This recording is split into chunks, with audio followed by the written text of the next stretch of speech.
අයිබෝන් මේ දවස්වල මේ ගාමිණී ලොකුගේ පිළිබඳ සමාජ මාධ්‍යවල විශාල මරණ පරීක්ෂණයක් සිද්ධ වෙනවා. පශ්චාත් මරණ පරීක්ෂණයක් සිද්ධ වෙනවා. විශේෂයෙන්ම මහාචාර්ය නිර්මාල් රංජිත් දේවසිරි වගේ අය මමත් මේ ගාමිණී ලොකුගේ සම්බන්ධයෙන් සමාජ මාධ්‍යවල තිබූ සටහනක් සම්බන්ධයෙන් විවේචනාත්මක අදහස් ප්‍රකාශ කරලා තිබුණා. ඉතින් විවිධ අය ඒ කියන්නේ විවිධ දේශපාලන ධාරාවල සිටින අය මේ සම්බන්ධයෙන් අදහස් ප්‍රකාශ කරලා තිබුණා. දැන් මේ මහාචාර්ය නිර්මාල් වගේ අය කියන අදහස් ඉතාමත්ම වැදගත්. ඔහු සඳහන් කරනවා විශේෂ මාවත් මේ පුටා දක්වමින් අපි මේ කිසියම් ආකාරයක ගාමිණී ලොකුගේට විරුද්ධ විය යුතු අය තමයි අද මේ ඔහුට පක්ෂපාතී අදහස් දක්වන්නේ කියන එක තමයි ඔහු කියලා තිබුණු එක අදහසක්. අනිත් එක තමයි ඔහු කියලා තිබුණා අපි මේ ගාමිණී ලොකුගේ සම්බන්ධයෙන් කිසියම් ආකාරයකින් අගය කිරීමක් කරන්නේ එදා ගාමිණී ලොකුගේ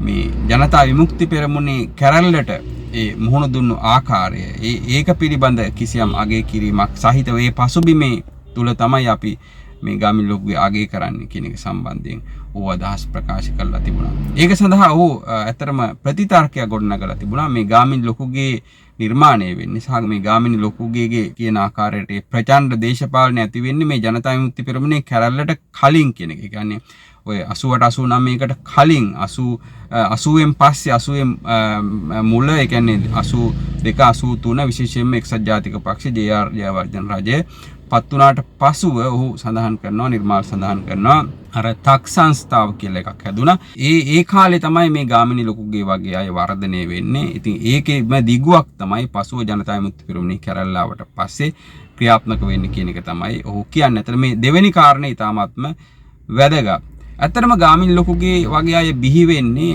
ඇයි? ඔබ දන්නවා මේ ලංකාවේ මේ නිදහසෙන් පස්සේ මේ ප්‍රචණ්ඩත්වය ආරම්භ වෙන්නේ 1971. ඒ කියන්නේ 71 කැරැල්ලෙන් තමයි ලංකාවේ දේශපාලන ය තුලට මේ ප්‍රචණ්ඩත්වය මේ ඉන්ජෙක්ට් කරන්නේ එහෙම නැත්නම් එන්නත් වෙන්නේ. ඊට කලින් මේ නිදහසෙන් පස්සේ මේ ගෙවුණු දශක කීපය තුල මේ ප්‍රචණ්ඩත්වයක් තිබුණේ නැහැ. හැබැයි 71 ජනතා විමුක්ති පෙරමුණ විශාල සන්නද්ධ අරගලයක් කරනවා. ආයුධ සන්නද්ධ අරගලයක් කරනවා රාජ්‍ය පෙරලීමට සඳහා. ඉතින් මෙන්න මෙතනින් තමයි ලංකාවේ දේශපාලනයේ උඩු යටිකුරු වෙන්නේ. මේ කැරැල්ලෙන් පස්සේ සෙසු දේශපාලන පක්ෂ කියන්නේ ප්‍රධාන ධාරාවේ තිබුණු දේශපාලන පක්ෂ තමන්ගේ ක්‍රමයක් නිර්මාණය කරගන්නවා. මේකට කොහොමද මූණ දෙන්නේ කියන එක සම්බන්ධයෙන් දැන් කැරැල්ලට මූණ දෙන්නේ ඇත්තටම සිරිමා බණ්ඩාරනායක ආණ්ඩුව. ඊට පස්සේ කැරැල්ල මර්ධනය කරනවා. කැරැල්ල මර්ධනය කරලා ටික කාලෙකින් අලුත් ආණ්ඩුවක් 77 අපි ඔය ප්‍රසිද්ධ ජේ.ආර්.ගේ රජය බිහි වෙනවා. අන්න එතනින් පස්සේ දැන් මේ කැරැල්ල සම්බන්ධව ඒ කියන්නේ ඒ සිදුවීම අවසන් වුණාට ඒ කැරැල්ල කරපු ජනතා විමුක්ති පෙරමුණ තවදුරටත් දේශපාලනයේ රැඳී සිටියා. කියන්නේ මේ ඔවුන් දේශපාලන රැඳී සිටියා කියන්නේ ඔවුන් තවදුරටත් විශ්වාස කරමින් සිටියේ ශ්‍රී ලංකා රාජ්‍ය විප්ලවයකින් කියන්නේ ප්‍රචණ්ඩ විප්ලවයකින් පෙරලා දැමිය යුතුයි කියන තැන. මෙන්න මේක පසුබිමේ තමයි ඔය අනිත් දේශපාලන පක්ෂ ඒ කියන්නේ විශේෂයෙන්ම මැතිනිගෙන් පස්සේ බලයට ආපු එක්සත් ජාතික පක්ෂය වගේ ඒවා ඒ පසුබිමේ තමයි වර්ධනය වෙන්නේ. එතකොට ඔවුන්ගේ නිතරම ඔවුන්ගේ දේශපාලන පසුබිමේ තිබුණේ අපි පිටිපස්සේ මෙන්න මේ වගේ කැරැල්ලක් නිර්මාණය වෙන්නේ. මේ රාජ්‍යයට එරෙහිව කැරැල්ලක් ප්‍රචණ්ඩත් කැරැල්ලක් නිර්මාණය වෙමින් තිබෙනවා. අපි ඒකට සූදානම් විය යුතුයි කියන මානසිකත්වයේ තුල පසුබිම තුල තමයි ඒ අනිත් දේශපාලන පක්ෂ වර්ධනය වෙන්නේ. ඇත්තටම ඔය ජනතා විමුක්ති පෙරමුණ තමයි ජේ.ආර්.ට බලයට එන්න උදව් කළේ පවා. විජේවීර ඩීල් එකක් ගැහුවා එක්සත් ජාතික පක්ෂයත් එක්කලා. ඒ කියන්නේ ජේ.ආර්. එක්කලා තමන් ඒ කියන්නේ ඔහු එනකොට සිරබාරේ ගත වුණේ මැතිනිගේ ආණ්ඩුවෙන් පස්සේ. කියන්නේ කැරැල්ල නිසා ඔහු සිරේට ගියා. ඊට පස්සේ ජේ.ආර්. එක්කලා විජේවීර ඩීල් එකක් ගැහුවා.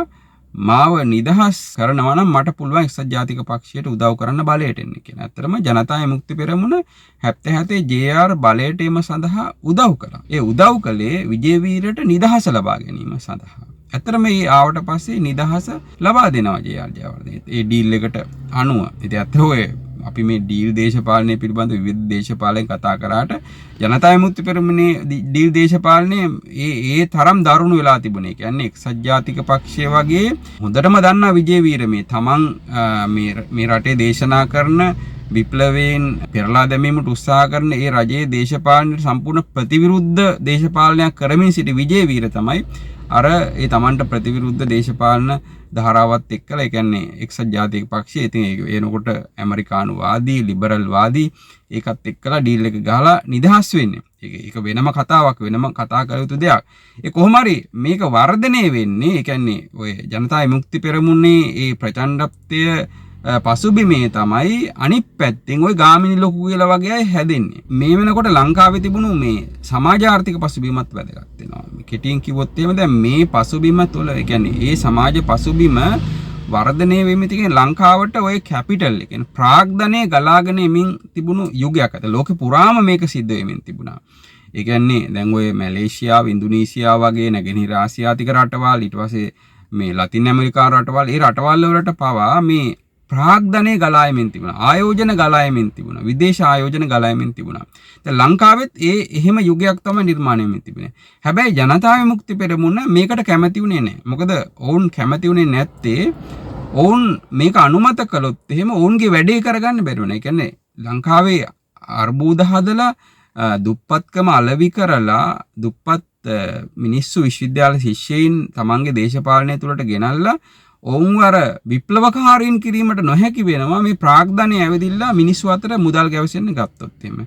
ඒක නිසා ඔවුන් කලේ මේ වෘත්තීය සමිති නිර්මාණය කළා. මේ මුළු ඒ කියන්නේ රාජ්‍ය අංශයේ පෞද්ගලික අංශයේ මේ සෑම තැනම වෘත්තීය සමිති නිර්මාණය කරලා ඒවා ශක්තිමත් කරලා ඒවා හරහා මේ ආයතන බිම වට්ටන්න ආයතන කඩා බිඳ දමන්න විවිධ උත්සාහයන් කළා. එක පැත්තකින් මේ විදිහට කරනවා. අනිත් පැත්තෙන් ඒ නැගීගෙන එන රාජ්‍ය කඩා දැමීම සඳහා. මොකද ඔවුන්ගේ කැරළ සාර්ථක කර ගැනීමට නම් අවශ්‍යයි රාජ්‍ය දුර්වල කිරීමට.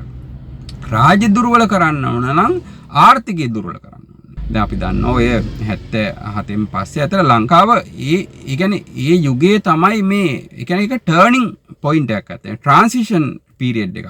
මේ ට්‍රාන්සිෂන් පීරියඩ් එකේ අපිට ඒ ටේක් ඔෆ් එක ගන්න බැරි වෙච්ච නිසා තමයි ඒ කියන්නේ ගුවන් යානයක ඒ මුල් ටේක් ඔෆ් එක ගන්න බැරි වුණොත් සම්පූර්ණ කඩාන වැටෙනවා. අන්න එතනින් පස්සේ තමයි අපිව කඩාන වැටෙන්නේ අතන. ජනතා මිත්‍ර මේක දැනගත්තා. ඔවුන් විවිධ රටවල් වලින් මේ සල්ලි අරගෙන දැන් මේ ඊපෙරේදා මම දැක්ක අර විඳු කුරුකුළු සූරිය එලි කරලා තිබුණා.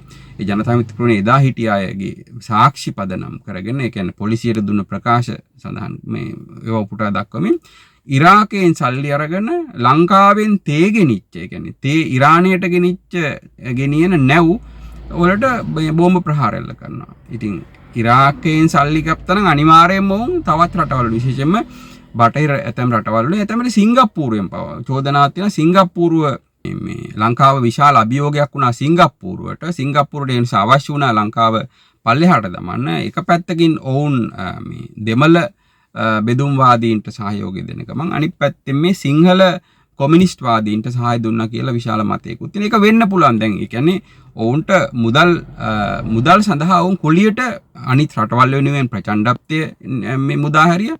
කුලියට මිනි මැරුවා. ඉතින් ඒව කරා නම් අනිවාර්යයෙන් මේවත් කරන්න ඇති. ඉතින් අන්න මේ වගේ පසුබිමක මෙන්න මේ ලංකාවේ ඒ ගොඩනැගෙමින් තිබෙන්නට නියමිතව තිබුණු ඒ අලුත් ප්‍රාග්ධනයේ ගලායමත් එක්කලා තිබුණු ආර්ථික සමාජ පසුබිම ආපසු හැරවීම සඳහා ක්‍රියා කරන ඒ පසුබිමකයි මේ එක්සත් ජාතික පක්ෂ රජය බිහි වෙන්නේ. අපි කියන්නේ එක්සත් ජාතික පක්ෂ රජය සම්පූර්ණ නිවැරදි කියලා. නමුත් ඔවුන් එදා ඒ බලයට ආවේ මේ රටේ ආර්ථිකය. කියන්නේ එක පැත්තකින් මැතිනිගේ කාලේ තිබුණු ආර්ථික ඒ ධාරාව ප්‍රතික්ෂේප කරලා මහජන ඡන්දයෙන් තමයි පත් වෙලා ආවේ. කියන්නේ අර විවෘත නොවූ ආර්ථික සංවෘත ආර්ථිකයක් මැතිනිගෙනිච්චේ. දැන් JR සම්පූර්ණ මේක විවෘත කළා. එතකොට දැන් අර ක්‍රමයෙන් යන්න දුන්නේ නැහැ. ඒ ක්‍රමයෙන් යනකොට ජනතා විමුක්ති පෙරමුණ මැතිනට එරෙහිව ඒ කියන්නේ ඊටාත්ම හොඳ ආර්ථික මොඩලයක් ක්‍රියාත්මක කරනකොට ඒකට එරෙහිව කැරලි ගැහුවා. ඒ කියන්නේ රටේ මේ දේශීය කර්මාන්ත නංවල නිෂ්පාදන ආර්ථිකයක් හදනකොට ඒකට එරෙහිව 70ගේ කැරල්ල ගෙනල්ලා ඒක.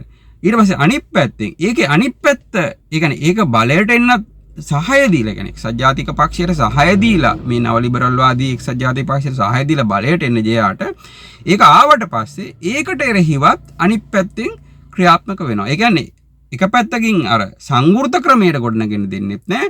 අනිත් පැත්තෙන් විවෘත ආර්ථික ක්‍රමයට ගොඩනගෙන දුන්නෙත් නැහැ. ඒතකොට දෙකම අවහිර කරන්න, දෙකම අඩපණ කරන්න ඒ යුගවලදී ජනතා විමුක්ති පෙරමුණ කටයුතු කරනවා. ඒත් මේ නිසා ලංකාවට කිසිම විකල්පයක් තිබුණේ නැහැ. ඒ කියන්නේ ඔවුන් විකල්පයේ විදිහට ඒත්තු ගන්නන්න හැදුවේ අපි ආවොත් විතරයි. ඒ කියන්නේ රාජ්‍ය පෙරළලා ඒකාධිපති පාලනයක් විදිහට විප්ලවය කරලා ආවොත් විතරයි මේ රට ගොඩ ගන්න පුළුවන් කියන තැන තමයි උන් එදා හිටියේ. ඊට පස්සෙත් 88 89 කැරල්ල ගැහුවෙත් ඊට පස්සේ මේ ඊයේ පෙරේදා වෙනකම්ම තාමත් ඉන්නේ ඔවුන්ට විතරයි මේක කරන්න පුළුවන්. ඇත්තටම මේ සම්බන්ධයෙන් හොඳ තාක්ෂේරුවක් නැහැ. මේ ඒකට හේතුව තමයි ඔය එදා ගොඩක් ඔය කැරල්ලේ හිටිය අය අදත් ඒ කැරල්ලට ඒ කියන්නේ ජනතා විමුක්ති පෙරමුණ නොහිටියත් කැරල්ලට අනුරාගිකව මේ සහාය දෙන, ඒ කියන්නේ මානසික සහාය දෙන අය ඉන්න නිසා මේ සම්බන්ධ අපක්ෂපාතී ඔබ්ජෙක්ටිව් අධ්‍යයනයක් සිද්ධ වෙලා නැහැ.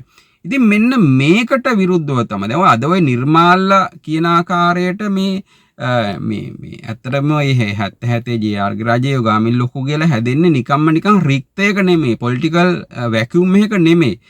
ඔවුන් හැදෙන්නේ මේ ජනතා විමුක්ති පෙරමුණ විසින් අර එක පැත්තකින් මැතිනිව කඩා දානවා, අනිත් පැත්තෙන් ඊට විරුද්ධව ආපු ජේ.ආර්. රජය කඩා දානවා. ඒතර මෙන්න මේ දෙකටම ගොඩනගෙන්න දෙන්නේ නැතුව, ඒ කියන්නේ රටේ අත්‍යවශ්‍යම, ඒ කියන්නේ රට ඉතාමත්ම සංවේදී තැනක තිබුණ අවස්ථාවක්. කොයි පැත්තෙන් හරි ගොඩේමක් මිනිස්සු අපේක්ෂා කරන අවස්ථාවක මේගොල්ලෝ මේකට විරුද්ධයි. ඒතර මෙන්න මේකට එරෙහිව තමයි ඔය 80 මුල, ඒ කියන්නේ 88 89 නෙමෙයි නම් ඒක 82 83 ඒ කාලේ මුල මේගොල්ලෝ මේ හැදෙන්නේ මේ ලොකු ගේලා වගේ අය ඔය වෘත්තීය සමිති වලට එරෙහිව, එහෙම නැත්නම් ඒ වෘත්තීය සමිති වලින් ඒ ආයතන කඩාකප්පල් කරනවට එරෙහිව කිසියම් ආකාරයක ඔය නිර්මාල් කියන තක් සංස්ථාව හැදෙන්නේ මෙන්න මේ දේශපාලන නිසා. ඒක නිසා මේ වෘත්තීය සමිති කියන්නේ එදා ජනතා විමුක්ති පෙරමුණ මේ අහිංසක එකක් නෙමෙයි ඇත්තටම.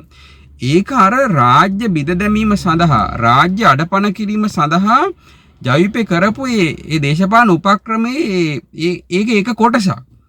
එතකොට ඒකට එරෙහිව තමයි මේගොල්ලෝ ඔය ප්‍රචණ්ඩත්වය ගාමින් ලොකු කියලා මුදා හරින්නේ. අපි තේරුම් ගන්න ඕනේ මෙතෙන්දි මේ මූලික වැරදිකරුව ඇත්තටම. දැන් ඒ කාලේ මේගොල්ලෝ කියපු දේශනා හරිම, ඒ කියන්නේ හරිම සුරංගනා කතා. ඒ කියන්නේ ඔවුන් බොහොම නිකන් ලස්සන ලෝකයක්. දැන් අද වුණත් ඔය විශ්වවිද්‍යාලවල අපි දන්නවා මේ ළමයින්ට ගිහිල්ලා ඒ තෙල බෙදන්නේ මේ බොවුන්ට විතරයි මේක ලස්සන ලෝකයක් හදන්න පුළුවන්. අනිත් අයට මෙහෙම හිතන්නවත් බෑ, අපිට විතරයි. අදත් ඔය එහෙමනේ කියන්නේ. දැන් පේනවනේ මේගොල්ලෝ ආවට පස්සේ දැන් මේ කරන විදිය එදා ඔයිට වැඩිය ලස්සන ටික මොකද උන් කවදා බලය හොබවල තිබුණ නැති නිසා ඕගොල්ලෝ අන්ට කරන්න බෑ කියලා කියන්න කෙනෙක් නැති නිසා මේ බොහොම ලස්සනට මේ තරක එදා ගොඩ නැගුවා. අද එදා තරම් කියන්න බෑ, මොකද ඔවුන් දැන් එක්ස්පෝස් වෙලා නිරාවරණය වෙලා ඉවරයි. උන්ට වැඩ බෑ, නිකන් කතාවට විතරයි දක්ෂ කියන එක. ඒ කොහොම වුණත් මේ ලොකු ගේලා පිළිබඳ මේ නිර්මාල්ලා ගන්න තැනින් නෙමෙයි අපි මේක ගන්න ඕනේ. අර ජනතා විමුක්ති පෙරමුණ 71න් පස්සේ, ඒ කියන්නේ මේ රාජ්‍ය අඩපණ කිරීම සඳහා, ඒ කියන්නේ ජනතාව මේ රටේ ජනතා පරමාධිපත්‍ය, ඒ කියන්නේ ප්‍රජාතන්ත්‍රවාදීව පත්වෙන රජයන් සහ ඒ රජය ආශ්‍රිත ආර්ථිකයන්, ඒ කියන්නේ ජනතාවගේ ආර්ථිකයන් අඩපණ කිරීම සඳහා වුන් ගත්ත ක්‍රියාදාමයේ තුල අන්න ඒකට එරෙහි වෙච්ච පිරිසක් විදිහට තමයි ඔය ගාමින් ලොකු කියලා අපිට මේ තක්සේරු කරන්න පුළුවන්. දැන් ඔහු අපිට පෞද්ගලිකව කියලා තිබුණා එදා මහින්ද රාජපක්ෂ වගේ අයත් හිටියේ ඔය ගාමින් ලොකු කියලාට විරුද්ධව කියන එක. ඒතර මැතිනීගේ ඒ ගෙනිච්ච ඒකේ අඩුපාඩු තිබුණත් එදා ඒ ආර්ථික ගමන ගියා නම් අද අපි තාමත්ම හොඳ තැනක ඉන්නවා. අපි ඒ ක්‍රමය තමයි නිවැරදි ක්‍රමය. අඩුපාඩු තිබුණත් හැබැයි ජනතා විමුක්ති පෙරමුණ ඒ ක්‍රමයට එරෙහිව කැරලි ගහලා අනිත් පැත්තෙන් මේ ජේ.ආර්. ගේන්න තමයි උන් මේ ඩීල් ගැහුවේ ජේ.ආර්. එක්කලා එජාපයත් එක්කලා. ඉතින් එහෙම බැලුවාම ඇත්තටම මේ ওই මහින්ද රාජපක්ෂලා අනුරාගිකව එදා හිටියට ඒ වාමාංශික අනුරාගයත් එක්කලා ගාමින් ලොකු ගේලා කරපු වැඩේට එරෙහිව ඇත්තටම ගාමිනී ලොකු ගේලා බලයට ගෙනාවේ ජනතා විමුක්ති පෙරමුණ. ඇත්තටම බලයට ගෙනා මොකද ජේ.ආර්. එක්කලා ඩීල් ගැහුවේ විජේවීර එළියට එම සඳහා. මොකද මේ ඩීල් එක ගැහුවේ නැතිනම් මැතිනි පරාද වෙන්නෙත් නෑ, ජේ.ආර්. වගේ කෙනෙක් බිහි වෙන්නෙත් නෑ. ඉතින් ඒ කියන්නේ සම්පූර්ණ වගකීම ගන්න ඕනේ ජනතා විමුක්ති පෙරමුණ. එක පැත්තකින් වගකීම ගන්න ඕනේ මේ ධාරා දෙකෙන්ම සංවෘත සහ විවෘතාර්ථය දෙකෙන්ම රට ගොඩ ගෙන්න ඉඩ දුන්නේ. අනිත් පැත්තෙන් ඒ ආවට පස්සේ ඒකට එරෙහිව කැරලි ගහලා ඒක සම්පූර්ණයෙන්ම විනාශ කරන තැනටපත් කරේ ජනතා විමුක්ති පෙරමුණ. ඉතින් ඒක නිසා මේගොල්ලෝ මේ தත්ත්වය අමතක කරලා තමයි ජනතා විමුක්ති පෙරමුණ එදා කළේ හොඳ දෙයක්. අන්න එතන ඉඳලා තමයි ඒ පොයින්ට් එකේ ඉඳලා මේගොල්ලෝ කියන්නේ. ඒගොල්ලෝ කවදා පිළිගන්නේ මේ ගහපු කැරලි නිසා රට අඩපණ වුණා කියන එක. කියන්නේ 70ක කැරල්ලෙන් සහ 88 89න් කොච්චර ලංකාවට අහිමි වුණාද කියන එක සම්බන්ධ තක්සේරුවක් නැතුව තමයි ඔවුන් අද මේ සම්බන්ධයෙන් මේ විවිධ දේශනා පවත්වන්නේ. ඒක සම්පූර්ණ ඒක බාගෙට කියවීමක්. අර ජනතා විමුක්ති පෙරමුණේ ව්‍යාපෘතිය කියවගන්නේ නැතුව ඒකෙන් රටට කරපු හානිය කියවගන්නේ නැතුව මේ සම්බන්ධයෙන් ඇත්තටම අදහස් පළ කිරීම අසම්පූර්ණයි. නිර්මාල් රංජිත් දේවසිරි අද කරන්නේ ඒක. මොකද ඔවුන් අරක පිළිගත්තොත් එහෙම මේ ගාමින් ලොකු ගේලා විතරක් නෙමෙයි JR පවා සාධාරණීකරණය වෙනවා. ඉතින් ඒක වුන් ඒක නිසා පිළිගන්නේ උපක්‍රමශීලීව 70 කැරල්ල අමතක කරනවා. කැරල්ල කියලා පටන් ගන්න 88 89 එක විතරයි. ඊට පස්සේ ගාමින් ලොකු ගේලා මති උන්නේ කැරල්ලෙන් මේ කැරල්ල ප්‍රතිචාරක විදිය නෙමෙයි කියන්න. උන් 88 89 උපුටා මේ 82 83 වගේ කාල උපුටා දක්වනවා. හැබැයි 70 කැරල්ල ඊට කලින් තිබුණ 70 කැරල්ල අමතක කරනවා. ඉතින් මේක නිසා අපි තේරුම් ගන්න ඕනේ මේගොල්ලෝ එදත් කලේ බොරු ඇත්ත වශයෙන්ම මේ අදත් කරන්නේ අර සංගවල දේවල් වසන් කරලා මිනිසුන් මුලා කිරීම සඳහා ක්‍රියා කරන එක කියන එක තමයි අපි කියන්න ඕනේ. යනවා මේ ගාමින් ලොකුගේ සම්බන්ධයෙන් අපි අගය කරන්නේ ඔහු ඔය කියන ප්‍රචණ්ඩත්වයේ මුදා හැරීමට ඔහු සහාය දුන්නා කියන එක නිසා නෙමෙයි අපත වශයෙන්ම. ඔවුන් එදා ජනතා විමුක්ති පෙරමුණ මේ රට ගොඩ එන්න හදන සෑම අවස්ථාවකම ඒකට එරෙහිව කටයුතු කරපු බලවේගයක් විදියට ඒක වැළැක්වීම සඳහා මේ රට ක්‍රිටිකල් ට්‍රාන්සිෂනරි පීරියඩ් එක තියෙනකොට ඒකට එරෙහිව ජනතා විමුක්ති පෙරමුණ සටන් කරද්දී, ඒ කියන්නේ ඒක රට බිම දැමීම සඳහා ජනතා විමුක්ති පෙරමුණ කටයුතු කරද්දී අන්න ඒකට කවුන්ටර් වේට් එකක් විදිහට හිටිය කෙනෙක් විදිහටයි අපි ඒක පැත්තකින් මේ ගාමින් ලොකුගේ අගය කරන්න කියන එක අපි මතක් කරන්න අවශ්‍යයි.